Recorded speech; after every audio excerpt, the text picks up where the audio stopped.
शासकीय सहायता प्राप्त अशासकीय महाविद्यालय हो या स्ववित्त पोषित प्रबंधन के अंतर्गत संचालित विश्वविद्यालय या महाविद्यालय, इन सभी को इसके साथ कवर किया जा रहा है।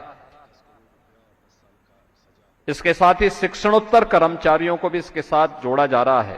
ये कुल संख्या मिलाकर के अगर हम देखेंगे तो 10 लाख लोग इस पूरी व्यवस्था से कवर होने जा रहे हैं। इसके लिए मैं आप सबको हृदय से बधाई देता हूं। प्रदेश के सभी अपने सम्मानित शिक्षकों को, उच्च शिक्षण संस्थान से जुड़े हुए शिक्षकों को, उनके परिवार के सदस्यों को मैं हृदय से बधाई देता हूं। मैं धन्यवाद देता हूं उच्च शिक्षण संस्था, उच्च शिक्षा विभाग को, जिन्होंने समयबद्ध तरीके से इस कार्य योजना को आगे बढ़ा करके आज इस समारोह को भी आयोजन आगरा से ही, हमारे उच्च शिक्षा मंत्री के गृह जनपद से ही इसको आज प्रारंभ करने जा रहे हैं। राज्य मंत्री उच्च शिक्षा की आज स्वयं हरदोई में इस समारोह में वहां पर इस योजना का शुभारंभ कर रही हैं। अलग अलग जनपदों में अलग अलग मंत्रीगण इस योजना का शुभारंभ करने जा रहे हैं। कैशलेस की सुविधा के साथ ही आज हम लोगों ने पंजाब नेशनल बैंक से एक एमओयू भी किया है, जो आपको सामाजिक सुरक्षा की गारंटी भी इसके माध्यम से देने जा रहा है। आपने देखा होगा अभी मंच पर प्रमुख सचिव उच्च शिक्षा और पंजाब नेशनल बैंक के जीएम ने यहां पर एक एमओयू पे हस्ताक्षर किए हैं, और ये एमओयू जिसमें दुर्भाग्यवश अगर किसी शिक्षक के साथ कोई घटना दुर्घटना होती है तो शिक्षक के परिवार को हम लोग इस योजना के अंतर्गत पंजाब नेशनल बैंक उस शिक्षक के परिवार को 1.5 करोड़ रुपए तक वहां पर सहायता राशि उपलब्ध करवाएगा। अगर दुर्भाग्य से कोई विमान दुर्घटना की शिकार होता है तो 3 करोड़ तक, और इसमें 60,000 रुपए तक का हॉस्पिटल में नगद व्यवस्था का लाभ और 12 लाख रुपए तक का टर्म लाइफ बीमा कवर भी इसके माध्यम से उपलब्ध करवाने की व्यवस्था की जा रही है। एक बेहतरीन सुविधा जिससे अब तक हमारे शिक्षक लाभान्वित नहीं थे। किसी के सामने इस प्रकार की घटना न हो, किसी को हॉस्पिटल न जाना पड़े, दुर्घटना का शिकार न होना पड़े, ये हम ईश्वर से प्रार्थना करेंगे, लेकिन व्यवस्था है। घटनाएं दुर्घटनाएं अगर बोल करके नहीं आती हैं, मुहूर्त देख करके नहीं आती हैं, कोई भी व्यक्ति इसकी चपेट में आ सकता है, लेकिन जब आता है तो उस समय वह व्यक्ति या उसका परिवार अपने आप को असहाय महसूस न करे, बल्कि सिस्टम उसके साथ खड़ा है, शासन उसके साथ खड़ा है, बैंकर्स उसके साथ खड़े हैं, और वह उस चुनौती का मुकाबला कर सके। इस दिशा से ये 2 प्रकार की सुविधा, जिसमें एक प्रकार की सुविधा जिसमें प्रतिवर्ष 5 लाख रुपए की कैशलेस स्वास्थ्य की सुविधा राज्य सरकार आज को उपलब्ध करा रही है, और दूसरा राज्य सरकार के सहयोग से आपको सामाजिक सुरक्षा की गारंटी भी उपलब्ध करवाई जा रही है, जिसमें शासकीय जितने भी हमारे महाविद्यालय हैं, विश्वविद्यालय हैं या गवर्नमेंट एडेड कॉलेजेज हैं, उनके प्राध्यापकों को 1.5 करोड़ से लेकर के 3 करोड़ रुपए तक की सहायता किसी घटना दुर्घटना में स्थायी विकलांगता के अवसर स्थिति में ये उपलब्ध पीएनबी पंजाब नेशनल बैंक के माध्यम से उनको बीमा कवर उपलब्ध करवाया जा रहा है। इसके साथ ही मैं पंजाब नेशनल बैंक से कहूंगा कि स्ववित्त पोषित और निजी विश्वविद्यालय के शिक्षकों को भी इस योजना से कवर करने की व्यवस्था को उनके साथ जोड़ना चाहिए, जिससे उनके साथ कोई घटना दुर्घटना होने पर वह उन्हें भी एक बीमा कवर उपलब्ध करवा सके, इसके लिए भी एक व्यवस्था उनको आगे बढ़ानी चाहिए। और शिक्षणोत्तर कर्मचारियों को भी, अभी तक इस व्यवस्था में शिक्षणोत्तर कर्मचारी नहीं थे, लेकिन जो 50,000 शिक्षणोत्तर कर्मचारी हमारे उच्च शिक्षण संस्थानों में, विश्वविद्यालयों में कार्यरत हैं, उनको भी हम इस व्यवस्था से कवर करने की व्यवस्था का एक इस व्यवस्था को आगे बढ़ाने जा रहे हैं।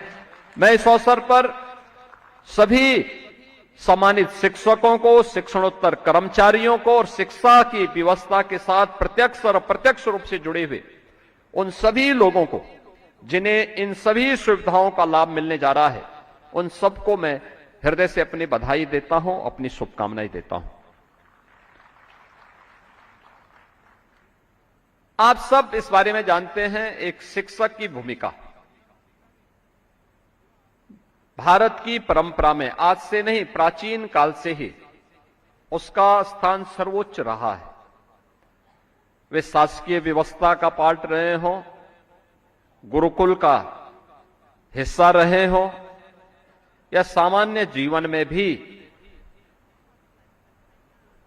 व्यक्ति के जीवन में उसके गुरु का अपना एक विशिष्ट महत्व रहा है। और भारत से ज्यादा इसको कौन जानता होगा। जब दुनिया अंधकार में जी रही थी, तब भारत तक्षशिला और नालंदा जैसे विश्वविख्यात विश्वविद्यालयों का संचालन करता था। और मैं उस समय, मुझे तक्षशिला विश्वविद्यालय की एक वैद्य की वो कथा याद आ जाती है जब मैं शिक्षकों के साथ संवाद बनाता हूं। याद करिए, तक्षशिला विश्वविद्यालय आज के पाकिस्तान में स्थित है। तक्षशिला अविभाजित भारत का यह हिस्सा था। तक्ष प्रभु श्री राम के अनुज भरत के पुत्र के नाम पर, तक्ष के नाम पर वह तक्षशिला पड़ा। 2500 वर्ष पहले वहां पर एक विश्वविख्यात विश्वविद्यालय था, जहां पर जीवन के प्रत्येक क्षेत्र के बारे में दुनिया भर से आए हुए स्नातकों को पारंगत किया जाता था। उन्हीं में एक विश्वविख्यात वैद्य हुए जीवक। जीवक के जीवन की यह घटना आपको याद होगी। जब उन्होंने तक्षशिला में अपना अध्ययन पूरा किया, लंबे समय तक वे तक्षशिला में रहे, तो लंबे समय के बाद उनको अवसर आया कि अब मुझे अपने देश वापस जाना चाहिए। वे अपने देश में यानी काशी वापस आना चाहते थे। उन्होंने अपने आचार्य के पास गए और उनसे कहा कि मैं बहुत दिनों से यहां पर हूं, मैंने अपना पूरा अध्ययन कर लिया है, अब मैं अपने देश जाने की आपसे परमिशन लेने के लिए आया हूं।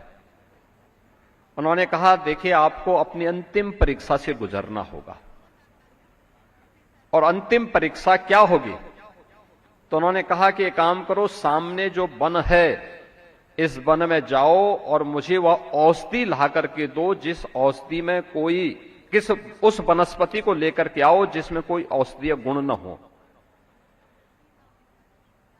जीवक सामने के वन में चले गए।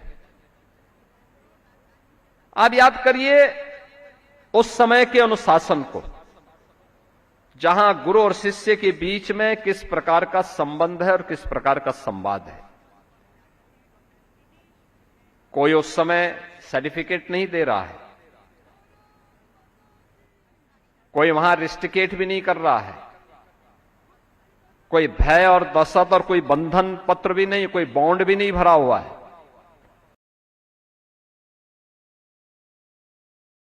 किस प्रकार का बेहतरीन संवाद है।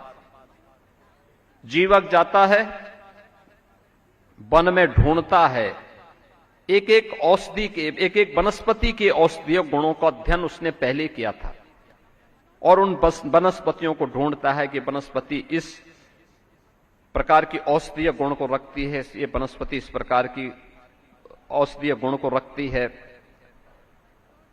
और कुछ अंतराल के बाद कई दिन और कई महीने उन्होंने वहां उस पूरे जंगल में व्यतीत किए। उसके बाद वापस आता है और वापस आकर के अपने आचार्य से कहता है कि नास्ति मूलो अनौषधय, यानी कोई भी ऐसी वनस्पति नहीं जिसमें औषधीय गुण न हो, मुझे नहीं मिला है। तो आचार्य ने प्रसन्न होकर के कहा कि आप अपनी परीक्षा में सफल हुए। यानी आचार्य को मालूम है कि कोई भी ऐसी वनस्पति नहीं है जिसमें कोई औषधीय गुण न हो। हर वनस्पति में कोई ना कोई औषधीय गुण जरूर है। और इसीलिए तो भारतीय ऋषि कह उठा था कि अमंत्रम अक्षरम नास्ति, नास्ति मूलो अनौषधय, अयोग्यो पुरुषो नास्ति, योजकः तत्र दुर्लभ। और मुझे लगता है वो योजक कोई और नहीं है, वो योजक आप हैं। उस योजक के रूप में आपकी भूमिका बहुत मायने रखती है। एक छात्र को क्या दिशा देनी है, कैसे चलना है, जीवन में अनुशासन का महत्व क्या है, जब हम इन बातों को देखेंगे, इन बातों के बारे में उसको बताएंगे, इनके लिए हमारा उससे संवाद होगा, तब जाकर के परिवर्तन होगा, तब परिणाम आएगा। और उस परिणाम को लाने के लिए हमें पहले दिन से प्रयास करना होगा, पहले दिन से प्रयास करना होगा। अगर कोई अक्षर ऐसा नहीं कि जिसमें मंत्र बनने की सामर्थ्य न हो, अगर कोई वनस्पति ऐसी नहीं कि जिसमें औषधीय गुण न हो, तो मान करके चलिए कि कोई मनुष्य ऐसा भी नहीं है कि जिसमें योग्यता न हो। योग्यता जरूर होगी, लेकिन उसके लिए योजक चाहिए। जैसे वनस्पति को ढूंढने के लिए कोई वैद्य चाहिए, जैसे अक्षर को जोड़ने के लिए कोई भाषा शास्त्री चाहिए, ऐसे ही मनुष्य को योग्य बनाने के लिए कोई योजक चाहिए, योग्य योजक के रूप में। और उस योजक के रूप में भारतीय परंपरा में गुरु को सर्वोच्च महत्व दिया गया है। इसीलिए महत्व दिया गया है कि आप उसके गुणों को उजागर करके उसको सही मार्ग दिखा सकें, सन्मार्ग की ओर उन्मुख कर सकें, एक सही दिशा की ओर उन्मुख कर सके।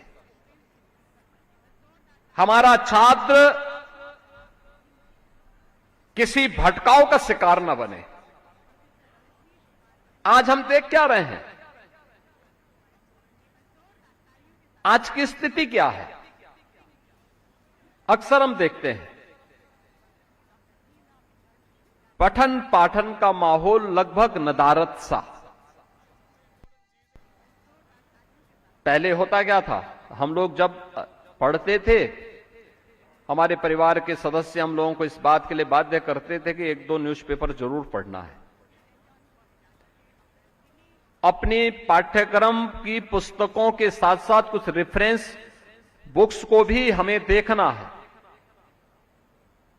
पुस्तकालयों से कुछ ऐसे भी पुस्तकें होती थी जो ज्ञानवर्धक होती थी, पाठ्यक्रम के हिस्से न हो तब भी उसके बारे में, उनके बारे में हम लोगों को बताया जाता था कि नहीं, इसको देखना ही देखना है।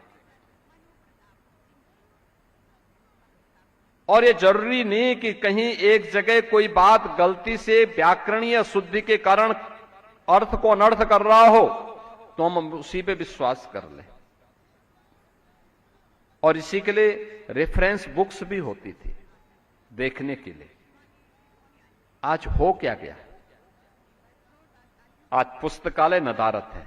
मैं कई बार पुस्तकालयों में अचानक जाता हूं, देखता हूं कोई नहीं रहता, वीरान पड़े रहते हैं।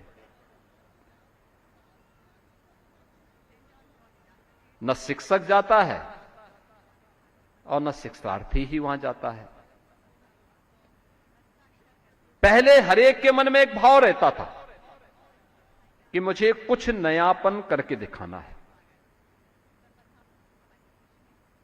और वह उसके लिए कुछ ऐसी रचनाएं भी करता था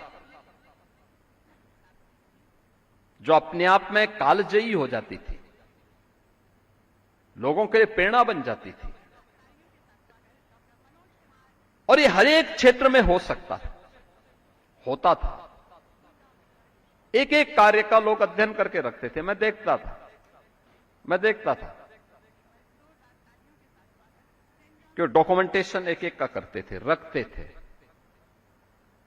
और हर एक क्षेत्र में मैं चिकित्सकों को भी देखता था, शिक्षकों को भी देखता था।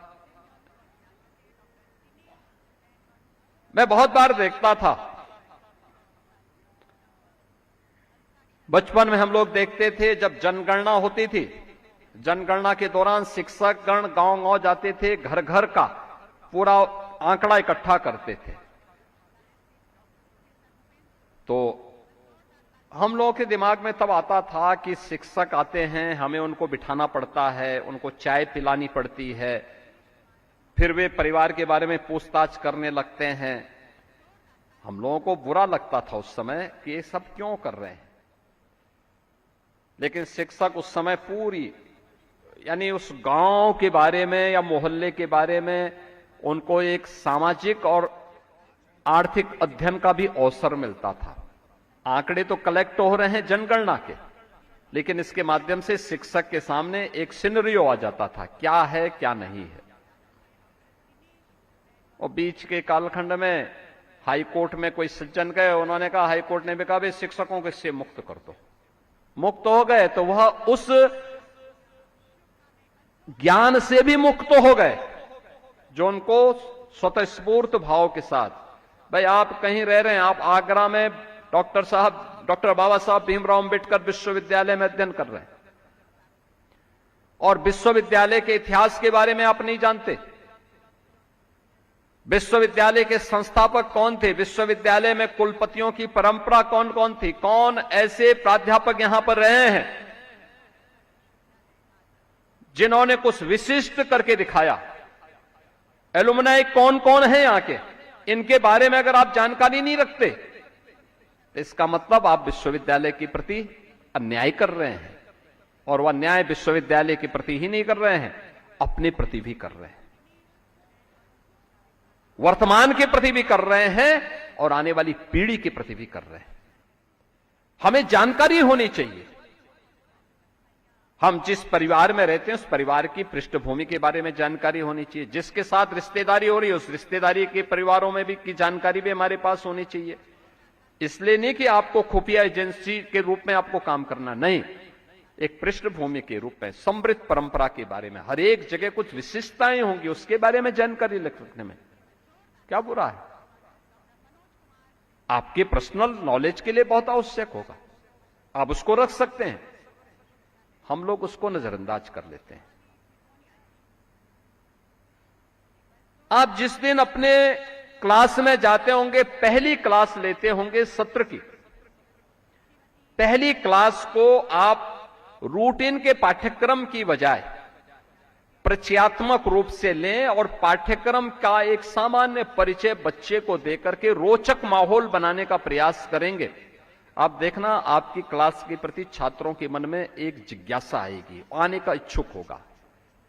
अन्यथा बहुत बार होता क्या है, प्रारंभ में छात्र आते हैं, जब क्लास बोरियत वाली हो जाती है तो उसके बाद वे सब क्लास छोड़ करके जा चुके होते हैं। अंत में हम लोग देखते हैं कि केवल प्राध्यापक रहता है, सामने दो चार मजबूरी में आने वाले जीव बैठे होते हैं, बाकी उनको कोई रुचि नहीं होती कि क्लास में कुछ हो रहा है कि नहीं हो रहा है।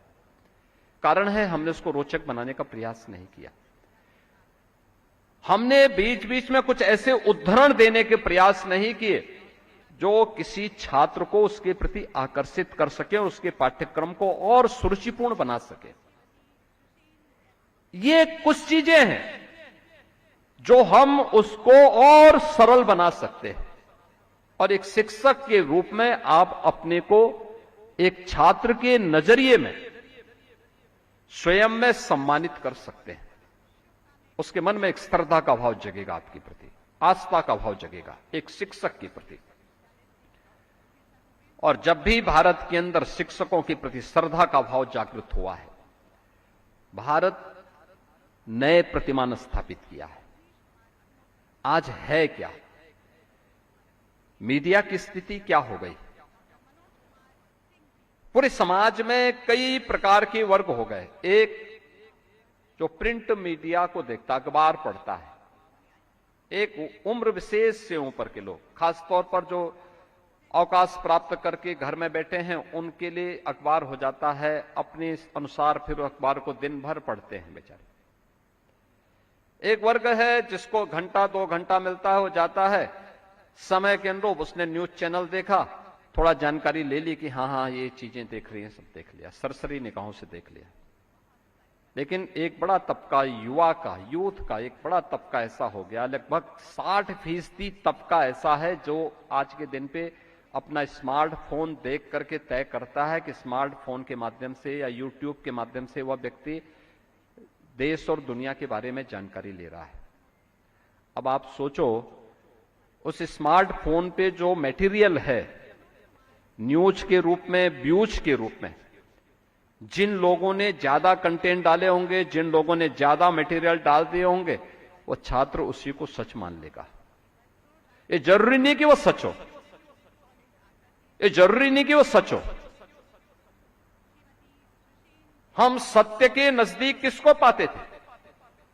पहले मीडिया को, यानी न्यूज़पेपर की खबर होती थी, हम मानते थे बहुत सच होगी, हम विश्वास कर लेते थे। न्यूज़पेपर ने बड़ी भूमिका का निर्वहन किया है देश की आजादी के आंदोलन के दौरान, जन चेतना को जागरूक करने में, स्वाधीनता आंदोलन को आगे बढ़ाने में एक बड़ी भूमिका का निर्वहन हुआ था। और उसमें एक जवाबदेही भी है। अगर कोई गलत न्यूज दे रहा है, रिपोर्टर का नाम मालूम है, एडिटर का नाम मालूम है, विजुअल मीडिया में भी रिपोर्टर की भी जानकारी है, उनके एडिटर की भी जानकारी है और चैनल का भी सीईओ की जानकारी है। लेकिन सोशल मीडिया, फेक अकाउंट बना करके भी कोई व्यक्ति कैसे समाज में विद्वेष पैदा कर सकता है, इसके अनेक उदाहरण आपने देखे होंगे। सही तथ्य की जानकारी न होने के नाते और सेल्फ अनुशासन न होने के नाते अक्सर अव्यवस्था और अराजकता का शिकार पूरा सिस्टम होता है। और पूरा सिस्टम जब अव्यवस्था और अराजकता का शिकार होता है तो सबको इसका खामियाजा भुगतना पड़ता है, वर्तमान को भी और भविष्य को भी। वर्तमान और भविष्य दोनों को अगर हमें सही दिशा में लेके चलना है तो हमें स्वयं के जीवन में अपने छात्रों को अनुशासन के बारे में और आत्म अनुशासन के महत्व के बारे में भी बताना पड़ेगा। सोशल मीडिया प्लेटफॉर्म आज की आवश्यकता है, आर्टिफिशियल इंटेलिजेंस आज की आवश्यकता है। हम बदलती हुई दुनिया में इससे पीछे नहीं रह सकते, इससे मुंह नहीं मोड़ सकते, लेकिन इसको अपने लिए कल्याणकारी कैसे बना सकें, अपनी सोसाइटी के लिए, अपने देश के लिए कैसे हम इसको उपयोगी बना सकें। और मुझे लगता है कि आपके पास तो पर्याप्त समय है, अच्छे कंटेंट डालिए, अच्छे उद्धरण के माध्यम से लोगों को प्रभावित करिए, छात्रों को मोटिवेट करिए, उन्हें इस प्लेटफॉर्म के बारे में तथ्यों से अवगत कराइए कि सच क्या है, झूठ क्या है। सत्य के नजदीक लाने का प्रयास करिए। जो अनाम हैं, गुमनाम लोग हैं, गुमनाम प्लेटफॉर्म है, फेक अकाउंट है, उनके बारे में बताएं उनको, कि भाई ये गुमराह करने वाले तथ्यों से हमें दूरी बनानी होगी।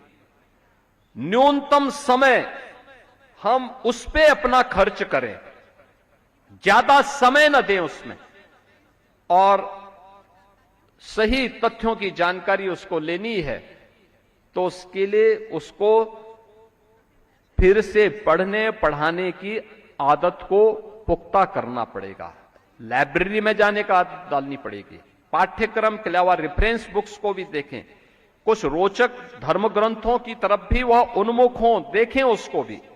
उसके बहुत सारे उद्धरण उसके लिए उपयोगी हो सकते हैं। अगर हम बताएंगे, देश का बड़ा कल्याण होगा, देश सही दिशा में आगे बढ़ेगा। देश आपका गुणगान करेगा। वैक्यूम है। आज मैं देखता हूं किसी भी कार्य के लिए हर व्यक्ति जाता है, कहता साहब गूगल देख रहा हूं। वह जरूरी थोड़ा है कि वहां पे जो सारे मटेरियल उसमें सही हो, और जो तथ्य वहां दिए गए हैं ये जरूरी नहीं कि ऑथेंटिक हो। कौन इसको ठीक करेगा? हमारे शिक्षक समाज को इसके लिए आगे आना पड़ेगा, अपने आप को तैयार करना पड़ेगा। और मैं तो चाहूंगा, यहां की माननीय कुलपति से भी मैं कहूंगा, देखिए आज के दिन पे हम लोग अपने संस्थानों को, राष्ट्रीय शिक्षा नीति ने आपके लिए एक प्लेटफॉर्म उपलब्ध करवाया है। शिक्षा नीति, ड्वेल डिग्री को आप लेने की सामर्थ्य रख सकते हैं और देने की सामर्थ्य भी रखते हैं। अनिवार्य किया जाना चाहिए हर शिक्षक के लिए, हर छात्र के लिए। हम आर्टिफिशियल इंटेलिजेंस पे उसको पारंगत करेंगे। विश्वविद्यालय को अपने यहां भी, महाविद्यालयों को अपने यहां भी, हर एक विश्वविद्यालय, हर एक संस्थान को रखना चाहिए। आज आपके पास प्लेटफॉर्म नहीं है, आप आइए, हर जिले में हम लोगों ने स्वयं टाटा टेक्नोलॉजीज के साथ मिलकर के हम लोगों ने हर जनपद में, कुछ इंजीनियरिंग कॉलेजेज में या फिर पॉलिटेक्निक में या आईटीआई में आर्टिफिशियल इंटेलिजेंस के लिए, ड्रोन टेक्नोलॉजी के लिए, रोबोटिक के लिए, 3D प्रिंटिंग के लिए, इन सब के लिए उनकी सामान्य जानकारी देने के लिए हम लोगों ने वहां पर उस प्रकार की सुविधा उपलब्ध करवाई है। और वो जानकारी हम लोग ले सकते हैं, बहुत कठिन नहीं है, थोड़ा सा प्रयास करेंगे। हमें इसकी जानकारी होनी चाहिए, कैसे हम उस फील्ड में अपनी धमाकेदार उपस्थिति के माध्यम से उसको अपने पाठ्यक्रम के अनुरूप, समाज के अनुरूप और देश के अनुरूप बना सकते हैं। यह हम पर निर्भर करता है। अगर हम थोड़ा भी प्रयास करेंगे तो देश के लिए बहुत कल्याणकारी होगा।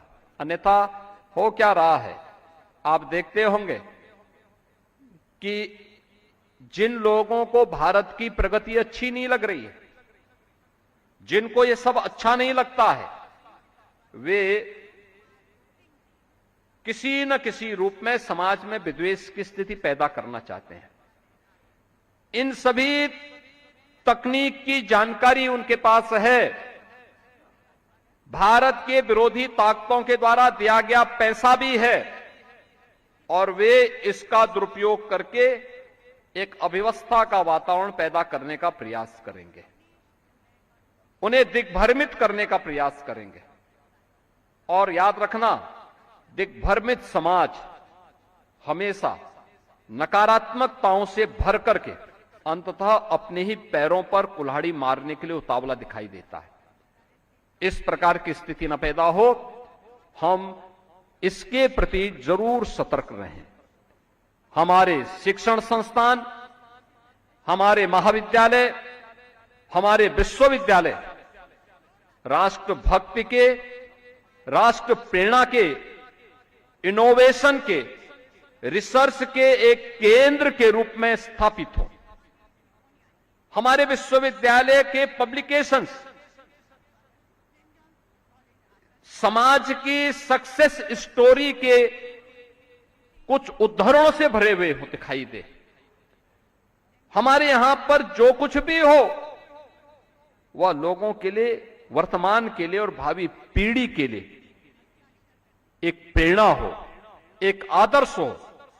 उस दिशा में हमारे द्वारा किए जाने वाले प्रयास राष्ट्र के प्रति हमारे कर्तव्यों का निर्वहन करता हुआ दिखाई देना चाहिए।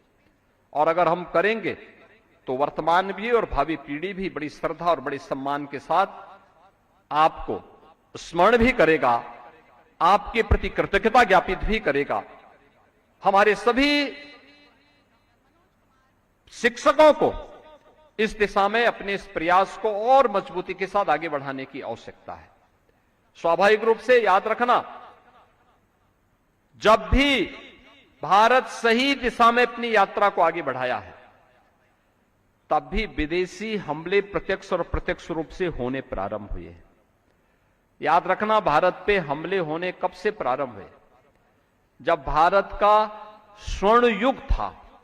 स्वर्ण युग के बाद से फिर से हमले की जो शुरुआत होती है, वह धीरे धीरे करके एक समय के बाद भारत को गुलामी की आगोश में लाने में सफल हुआ।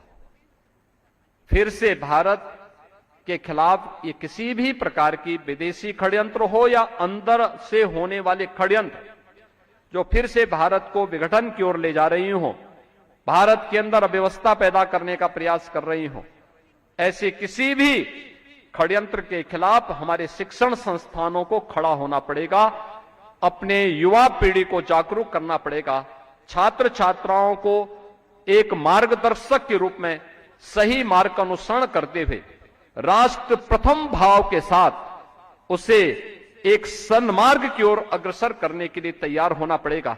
अगर यह कार्य हमारे शिक्षण प्रशिक्षण संस्थान कर पाएंगे तो देश के प्रति हमारी अमूल्य सेवाएं होंगी। और मैं आह्वान करूंगा अपने उच्च शिक्षण संस्थानों से कि इसकी शुरुआत आप सबको नए सत्र में अभी से प्रारंभ करनी है। अनेक प्रकार के कार्यक्रम आज के दिन पर प्रारंभ हुए हैं। इन कार्यक्रमों के साथ हम जुड़ेंगे। इस विश्वास के साथ आज यहां पे उच्च शिक्षण संस्थानों के लिए कैशलेस 5 लाख रुपए प्रतिवर्ष कैशलेस चिकित्सा सुविधा का जो शुभारंभ हो रहा है, इसके लिए और सामाजिक सुरक्षा की जो गारंटी आपको उपलब्ध करवाई जा रही है, इसके लिए भी मैं प्रदेश भर से जुड़े हुए 2 लाख शिक्षकों को, उच्च शिक्षण संस्थानों के शिक्षकों को और उनके परिवार के लगभग सदस्यों को मिला के 10 लाख लोग जो इस सुविधा का लाभ प्राप्त करेंगे, उन सबको, शिक्षणोत्तर कर्मचारियों को, उनके परिवार के सदस्यों को मैं एक बार फिर से बधाई देता हूं, अपनी शुभकामनाएं देता हूं और विश्वास व्यक्त करता हूं कि आप इसका बेहतर उपयोग करते हुए प्रदेश की प्रगति में और देश की एकता और अखंडता में अपना योगदान देंगे। आप सबके प्रति मेरी मंगलमय शुभकामनाएं हैं। धन्यवाद। जय हिंद।